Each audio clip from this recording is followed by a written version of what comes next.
Ladies and gentlemen and ladies, welcome to Oilers After Dark, your Oilers season preview video. It's been a long time coming. Excuse my voice, it is a little hoarse right now. I am very much under the weather, but a video's got to get done and the time is now.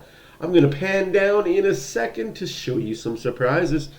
Yes, in case you have not figured it out, thank you to the great people at G7A Apparel for we got merch. How about it, boys? A little bit of OAD on the front and OAD. Real Oilers talk for the real fan. Boys, ladies and gentlemen and ladies, we have come to play. Now, without further ado, let me get into this very special video. That's right, this video will be extensive. It'll go through everything and anything Oilers related. Let's get into it. First, we're going to start off with the predictions. Where will they finish? How well will they do? Are they a playoff team? Are they a bust team? Are they a cup or bust? Do they have potential to be the cup team? Or are they just going to be a mid team that makes playoffs year after year after year, but only gets it to a certain point and never gets over that hump? We will be discussing all of that and more in this video, so stay tuned. First up, as I said, we got predictions. The 2023 Stanley Cup playoff predictions. I predict a cup. BW predicts a cup. What says yous? Yes, I know we predicted a cup last year. Bad things happen to good people. And unfortunately, the cup did not happen. Second round exit to the Vegas Knights. Congratulations to them for winning last year's Stanley Cup. Despite my personal feelings, I do have to. I'll go back on camera so you guys can get this. Despite my personal feelings towards the franchise and how they treat their players and how they treat their employees and how they became a franchise to begin with, congratulations to the Vegas Golden Knights on your 2022-23 Stanley Cup. I'm glad. I'm happy for you. Enjoy it. So that's it. Just enjoy it. And moving on, because I am like that, we're getting to our player projections. Pretty simple, player projections. I don't do the player projections myself. BW does, so I will tell you BW's player projections, and I will just kind of filter in as we go, as they say. I'll fill in what I think, if I agree with them, if I don't agree with them, and everything is just being wonky technology today. Oh, again, sorry for the sniffling in the background. I am not 100%. I apologize. Oh, excuse me. So we have player projections. He has McDavid hitting 50 goals, 110 assists for 160 points. Draisaitl also, he has 55, 82, 137. Nuge, he sees a little bit of a drop-off with 32 goals, 61 assists, 93 points. On the other side, we have Kane with 43 for 86. I think that's going to be a little bit higher. I think... Again, sorry, I apologize. Oh. McDavid, I feel like it's going to be a bit higher. He could breach the 200-point plateau. I think he has good line mates this year to do so. Draisaitl, I think, is going to be an uptick as well. I'm looking at 150 for him. Nuge is going to hit 100 again. Kane will hit 90 for me personally. Hyman will also hit 90. This team's going to go off. This top six is going to go off this year. This is probably the best top six in the NHL, if healthy. That's why I hate making point predictions, because healthiness is key, and we all know how healthy this team has been.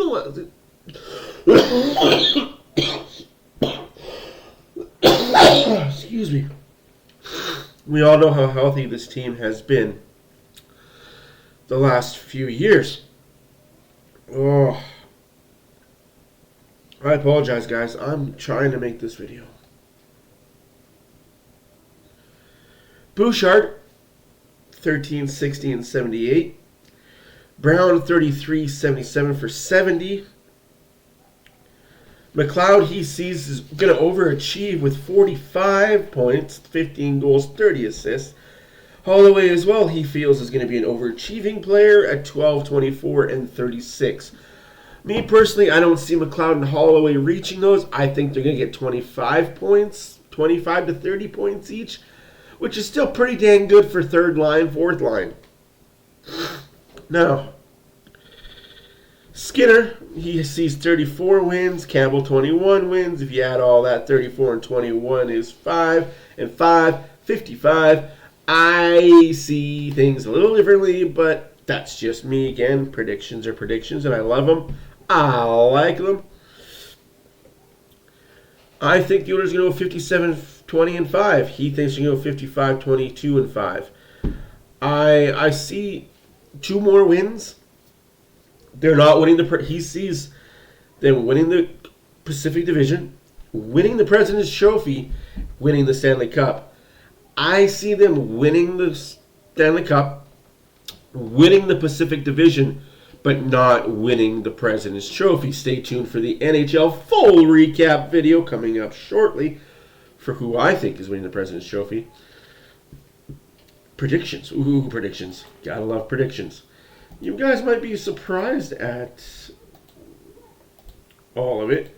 And here we are here. Here's BW's list of arrivals and departures. Now, I got a little list myself because I did not include all the PTO players and staff.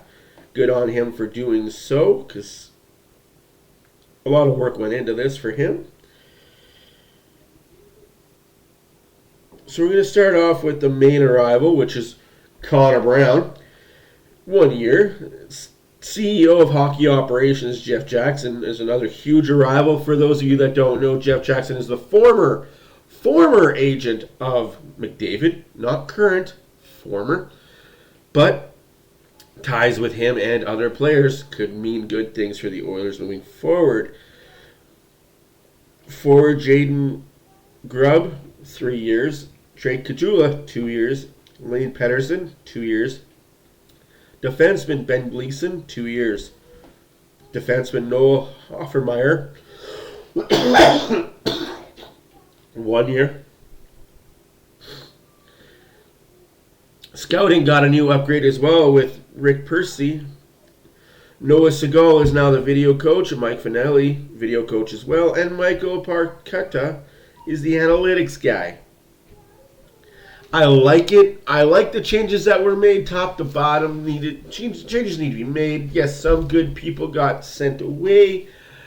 Unfortunately, that's the casualties of doing business. For those that were upset about our video coach leaving, nothing is 100% confirmed why he left or where he is, but I'm going to assume he's in Toronto working with the NHL operations for the league.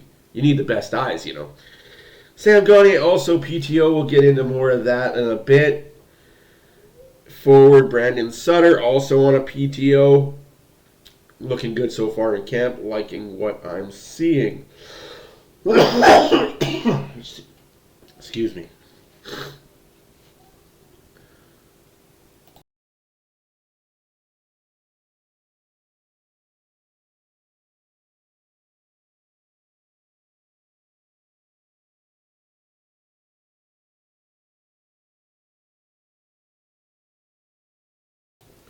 Sorry about that, guys. Had to mute my mic. So that's why there was no sound for half a second. The key departures here, and they are very massive. Don't get me wrong. I'm not going to play down any of the departures that are gone. Oscar Klefbom retired. T's and P's to him. Hopefully he finds peace and serenity. Mike Smith retired, also T's and P's to him. Hopefully he finds what he's looking for in retirement. I know he's coaching his son in minor hockey in BC. Great dude. as well as other players gone. Kyler Yamamoto, Clem Costin. Yamamoto was now signed with the Seattle Kraken. Hometown kid returns. We all know how hometown kids return to Edmonton. Sometimes it's good, sometimes it's a debacle. Let's hope for Kyler that it's good for him. It's good for the player. I wish nothing but success for the player, as well as Clem Costin. Everybody's like, oh, that's a big loss. That's a big loss. Sure, he did the intangibles. He hit, he scored, he was a bruiser. Okay, he fought. Let's be honest. If Clem Costin wanted to stay, he would have. He would have found a way to make money work. If he wanted to stay in Edmonton, he would be an Oiler right now. Nope, he wanted money. Excuse me.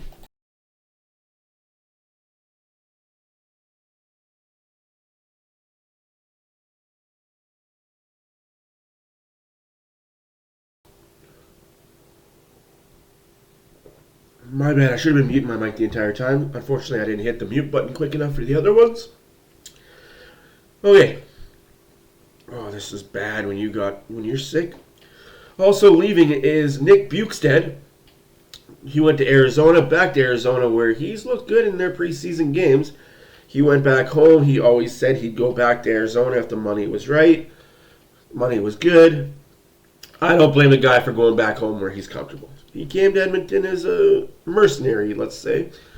Didn't work out too well out in the second round, but hey, good for Nick. Devin Shore signed in Seattle. Hopefully the guy works out in Seattle. Good guy, just good character. Best of luck to him. Ryan Murray. Jason Demers retired. Noah Phillip retired, which is unfortunately because he just signed that contract with the Oilers. Tyler Benson is now in Vegas. That's one player that I hope he does well, but at the same time, I don't know. Slater Kuliku, Justin Bailey, and Steve Staios, part of management, who was touted to be the next GM of the Edmonton Oilers. Unfortunately, when one of your high school buddies buys a team and you're from that area, you're gonna go to that team. When your buddy says, "Hey, I'm now the owner. You want to come help me build this team into a franchise winner?" You say yes. Like, no matter what prior commitments you have, the team that you're with will understand. Hey, you're going back home. We get it.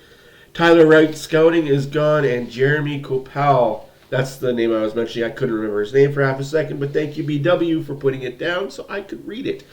Jeremy Kopal was the video coach that I think is going to hockey ops in Toronto. And then move on, because that's what we do. And like I said, this is my departures and arrivals. I have Barry, obviously a departure at the mid-season point, but he's still a departure. Murray, Puliarvi, Yamamoto, Benson, Clefbaum, Smith. And my arrivals are Brown, Pedersen, and Kajula, which I did not see on his list. I could be wrong, and if I am, I'm an asshole. But yes, Drake Kajula is also part of the Edmonton Oilers organization. Didn't know it was there. I said it. I'm just an asshole. My bad. So we have on the cusp, which are players that have the potential to be on the rise and break out and have breakout seasons and be good players within the organization, whether it be in Edmonton, Bakersfield, or elsewhere. We have Dylan Holloway, Philip Broberg, Lane Pedersen, Raphael Lavoie, and Marcus Niemelainen. As well as breakout candidates, you got McLeod, Campbell, Fogle, Brown, and Kane. I'm going to give you a quick rundown, breakdown, see how it goes. For me, Holloway, obviously, he needs to have a breakout year. Excuse me for 1 second.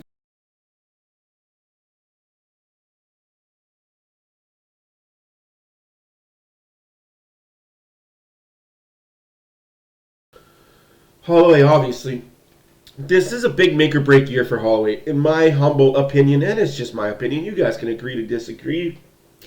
I won't take no guff about it. This is a platform for y'all to argue with me, tell me I'm an idiot. I'm okay with it. I think this is the Holloway year, that if he breaks out, great, amazing, Oilers got a solid deal. But if he doesn't, what do the Oilers have in Holloway? That's the question that I want to ask the people. If Dylan Holloway doesn't have an okay year, I'm not saying he's going to have a good year, not have a good year. Like, to me, if he doesn't hit 15 points, if he doesn't play the full NHL season due to injury, what do we make of Dylan Holloway? Like, what is that it for him, or do we hold on to him and hope that he becomes the player that we all know he can become? Much like Raphael Lavoie, another player, another name. Will he or won't he? Will he have a good season this season? May it be in the AHL, may it be NHL. But he has to show something. He needs to show improvement. Another name on the board that needs to show that he's ready for the show. Show or dough. Philip Broberg. Broberry, as some people have called him. I think it's time for him to step up. I think the time is now for this kid to show that he's NHL capable. Now, that's not to say it's going to be easy, because we do have a solid top six. And I think him and Desharnais will switch time between that sixth line, between that third line pair. Moving on to the forward group, Lane Pedersen. Now, here's an interesting name for a lot of people that don't know. This guy played for Vancouver. He's been hurt the last couple years. Hurt, illness, call it what you want to call it.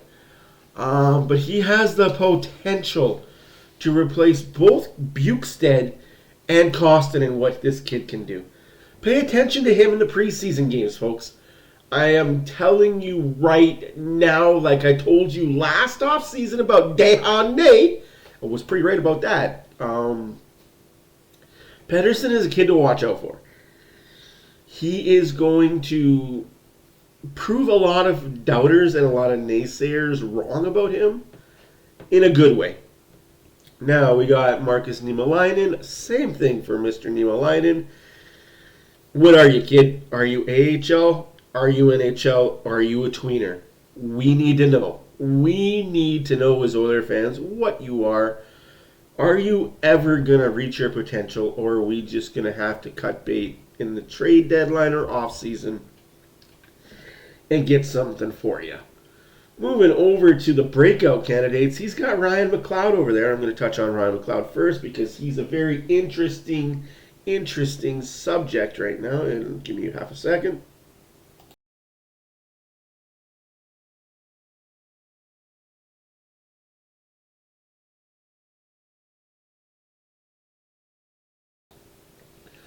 McLeod, he got more than what he should have got in his offseason contract. Yeah, people are saying, well, he took a deal. Took a deal from what? He left money on the table for what? Let's be honest. McLeod's a third, fourth liner. Sure, you could jump him up to a second line in a pinch if you really need to, but I like the guy. I just think the time is now for this kid, too, to show, hey, your contract, you got 2 years, man. You got this year and next year to show us that you were worth the money. But we will see. I think he's going to have a good season as well, so I can't really disagree with BW there. Warren Fogle, Mr. Fogs. He's going to be a perennial third liner, but he needs to make third line scoring depth happen.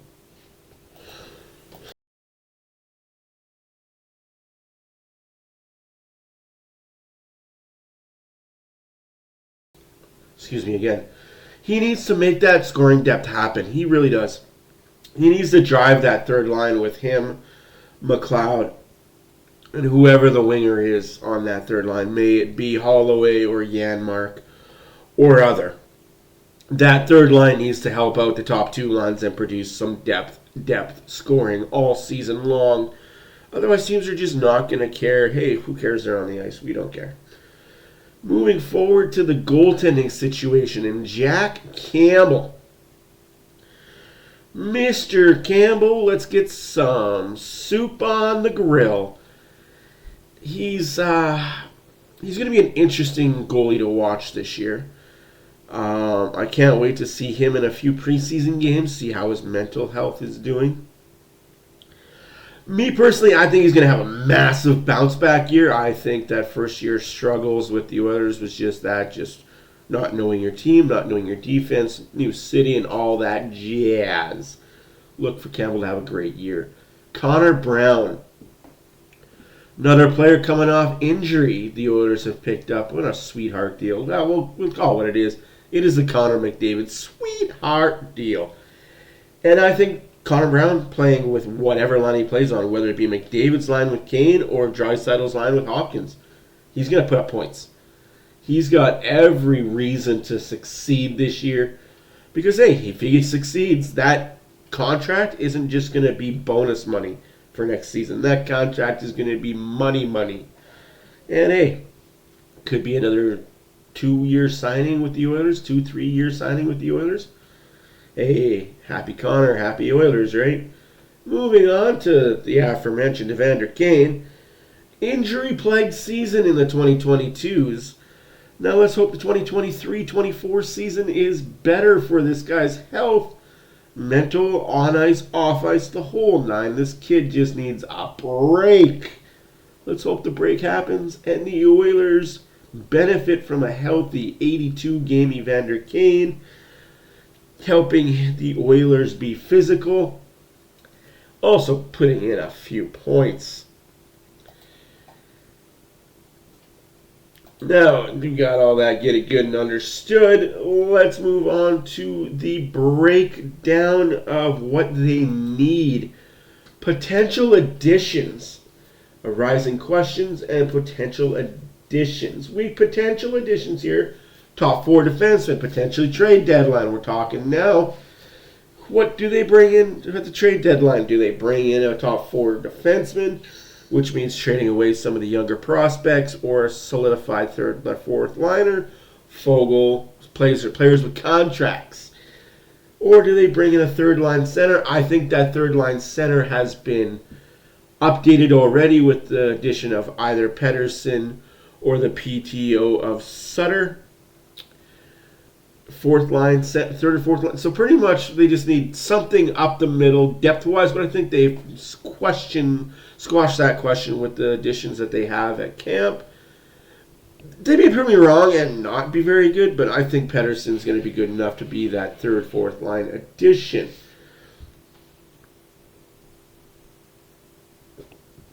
Now, the arising question. What if Jack Campbell stumbles again? What if Jack Campbell falls flat on his face and we're all laughing at him because, you didn't do it? Well, then you got a problem. Because Stuart Skinner, as good as he was last year, will have faults, will stumble himself. But I think that's where team defense comes into play for Jack Campbell.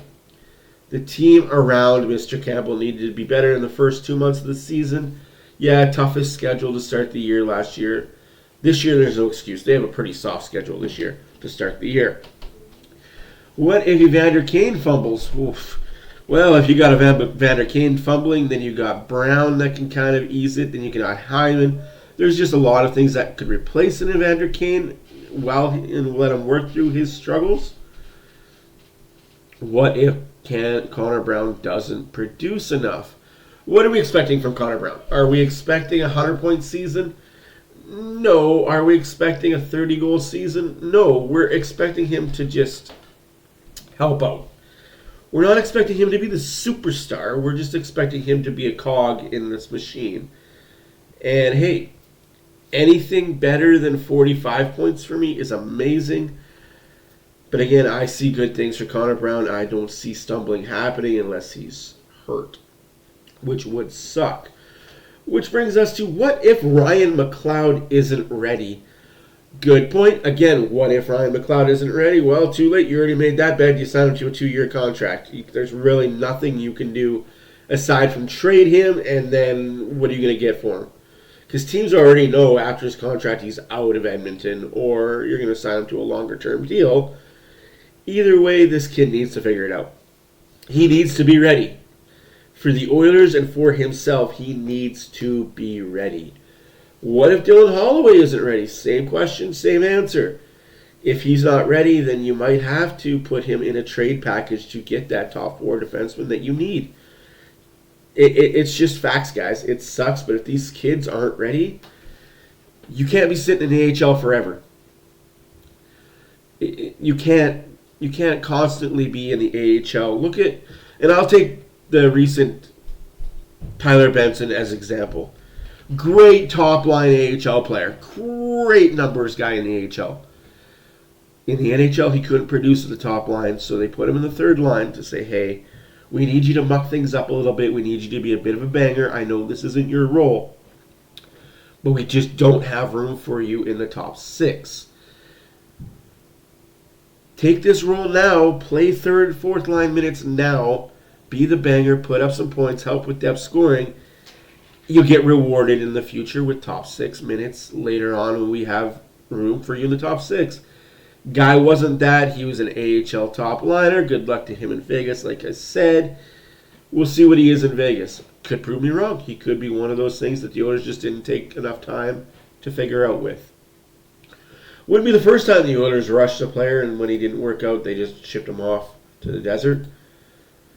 And here we go. We have the top 25 full season preview breakdown of top 25 players. Numero uno, obviously, Connor McDavid. Number 2, Leon Draisaitl, Matthias Ekholm. Number 4, Ryan Nugent-Hopkins. 5, you have Zach Hyman. 6, you got Evander Kane. 7 is Darnell Nurse. 8 is Stuart Skinner. 9, Evan Bouchard. Number 10 is Jack Campbell. Number 10 is Connor Brown. Number 11 is Jack Campbell. Number 12 is Ryan McLeod. 13 is Cody Ceci. 14, Brett Kulak. Dylan Holloway comes in and rounds out your top 15. Fogle at 16. Broberg at 17. Janmark at 18. Vincent Desharnais at 19. Derek Ryan at 20. Brandon Sutter at 21. Sam Gagner at 22. Lane Pedersen at 23. Raphael Lavoie at 24. And Marcus Niemelainen rounding out at your final list of top 25. Now I'm going to put Pedersen a little higher. I'm going to drop Desharnais a little higher. I'm going to move Broberg a little lower. I'm going to take Sam Gagner off this list for obvious reasons. If you don't know, you don't know. Sam Gagner won't be playing in any games. He's still affected by his injury. He will hopefully be in the AHL to start the first half of the year. Reevaluate from there. I feel sorry for Sam. The guy needs a chance to play on this team. Like, he's an Oiler. One of my favorite Oilers. Oh, it sucks. But it's the business of hockey, man. It sucks. Moving on to the AHL-NHL call-ups. We have Ralph Lavoie, right-wing center, who could be called up this year. See, this is where him and I disagree on a few things, but it's okay to disagree. We cannot always agree with each other, because what kind of a world would that be in if we agreed with each other all the time? Lane Pedersen, I think he starts in the NHL. He stays in the NHL. That's just my humble opinion. I think there's a spot for him on that fourth or third line center, and I think he's going to work it. He's going to make it work throughout the preseason. This training camp, a lot of people keep an eye on this kid. Xavier Bogart. There's a name again. Make or break, man. What are you going to do? Marcus Niemelainen, Ben Gleason. If there's an injury, heaven forbid there's no injuries to this defense. Gleason and Niemelainen are 1 or 2 coming up. Drake Caggiula. Now, this is another interesting name for me because I believe in milestones, and I like following the milestones and how many games and with this, that, whatnot, and the other. He's really close to playing his 100th game in the NHL. I mean, I think he's like 2 or 3 games away. Could be even 1 game away. I'll have to look at my stats after. I do follow that stuff. How many points away is this person from breaking a milestone? How many points does this person break? I follow that stuff. I care about that stuff. A lot of people don't, but I do. I could give you stats for days. I probably will during the live stream videos. But for now, I think Drake Caggiula plays a few games in the Oilers Edmonton. Sorry. Excuse me for half a second.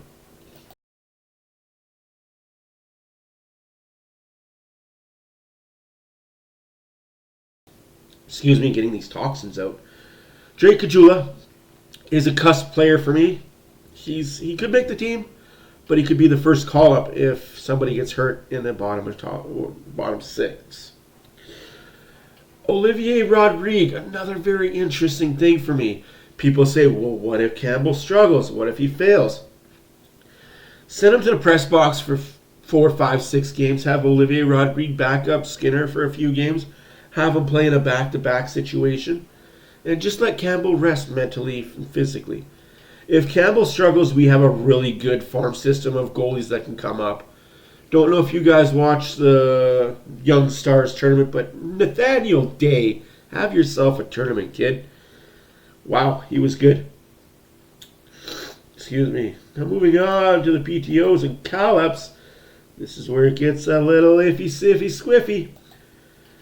PTOs and call-ups here. We got 3 NHL players, a PTO call-ups, a PTOs.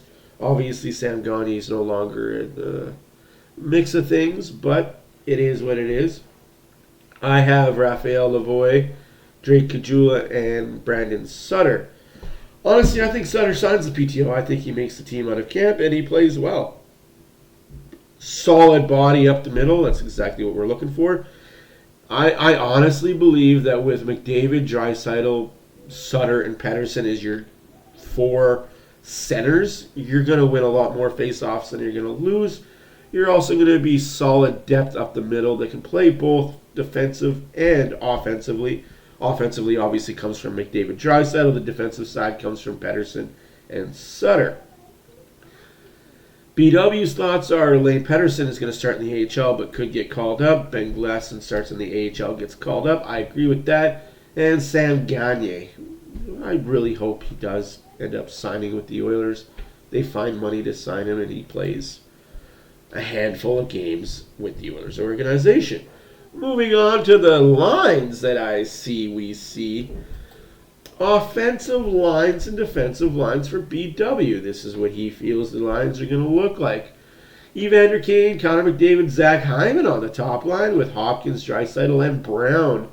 Holloway, McLeod, and Fogle, Mathias Janmark, Brandon Sutter, and either Derek Ryan or Sam Gagner. Well, now Sam Gagner is not in the mix, so that's Derek Ryan's job to win, obviously.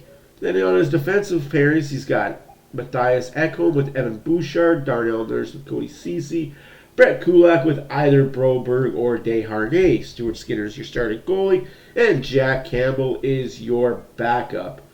Extra forwards are Lavoie, Caggiula, Pettersson, Griffith, Malone, McKegg, Hamblin, Bogart, Tullio, and Petrov. Boy, oh boy, was Petrov good in the Young Stars tournament. I cannot say enough about this kid. Unfortunately, he'll be either KHL or AHL this year. Extra defensemen, you've got Niemelainen, Gleason, Kemp, Hoffenmeyer, and Dineen. Dineen, another player to look out for.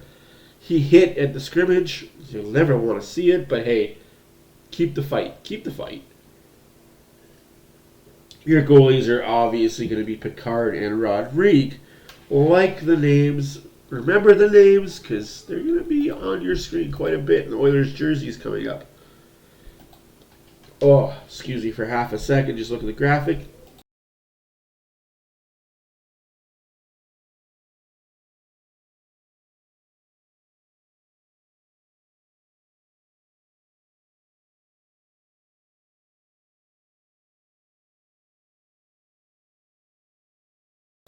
I apologize, guys. I should have muted me myself when I was coughing at the beginning of the video, so I totally understand why you'd be mad. I apologize.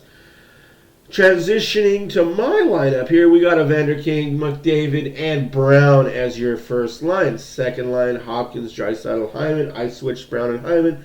I think to start the year, you give Brown the cookie. You give Brown the cookie for obvious reasons. He wants to play with McDavid, right? I have Holloway in my third line, Ryan McLeod, and Warren Fogle. Now, Yes, I know I don't have a PTO signed because at that time I really honestly thought that it would be Sam Gagner signing the PTO. But things happen, right? So then we got Matthias Janmark, Lane Pedersen, and Derek Ryan. Now, looking back at it, I'd probably switch Pedersen with McLeod and even put McLeod on the wing and drop. But who do you drop? Do you drop Derek Ryan out of your lineup? Like, that's the problem with having such a good top 6 and even top 7. There's a lot of spots that are fighting for one. There's a lot of guys fighting for one spot. I hope Derek Ryan takes it, but then where does that leave Sutter, right? But we move on. We got defensive pairing, Darnell Nurse, Cody Ceci. If it ain't broke, don't fix it, but it's fucking broke, so let's fix it. You got Matthias Janmark and Evan Bouchard as my number 2 pairing. I am hearing a lot that it's going to be Darnell Nurse and Evan Bouchard to start the season. Yikes. I got so many questions about that. But that leaves Matthias Ekholm to play with a Broberg or a Desharnais or a Kulak and a Ceci. Does that line of Matthias Ekholm and Ceci work for you guys? 2 defensive, strong players. I don't know. I like switching up the defensive strong players with the offensive-minded players. But hey, either Darnell Nurse or Evan Bouchard is going to have to realize you both can't be pinching and you both can't be hogging the puck. One of you's got to play some defense. We got Brett Kulak, and for me, it's Vinny Desharnais before Broberg. Starting goalie is Skinner. Backup goalie is Campbell. 3 call-ups for the Void. Kajula, PTO is Sutter. Obviously, the forward depth is still the same. Defensive depth still the same, and goaltending extras still the same.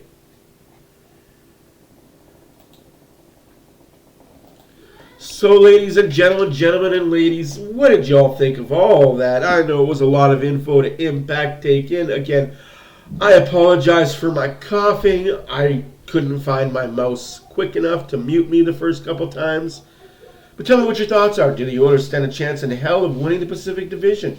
Do they even stand a chance in heck of winning the Stanley Cup? There's a lot of good teams in the NHL. They're not just going to be rolling over and giving it to the Oilers, like they did for some teams. But what says you? Do you guys think the Oilers are going to be taking the next step or the next steps to make the playoffs, to win the Cup? What are your thoughts? Please don't forget to leave a like, subscribe, put your comments in the comment section. I do read them all, and I respond to them all. Sorry, not I. We read them all, me and BW. And me and BW also respond to them all. We are very active in the community. Come check us out on the Facebook side of things. Same thing, Oilers After Dark. Come check us out on, what else do we have? Twitter. Oilers After Dark there as well. We just started, no, not yet. I was thinking about the Instagram stuff. Not started yet. Not fully operational yet. But yes, please come follow us on other socials. We look forward to having you guys in the community, in the family. That's it. That's all. You guys enjoy your Sunday. Yes, it is Sunday, September 24th. Oilers play Winnipeg tonight. What are your thoughts on that? Do the rookie Oilers stand a chance against the Jets? Semi-professional lineup, because they are at home. Jets at home. Oilers are the away team. Let me know in the comments. You guys, be good. Have yourselves a good day. See you in the next one.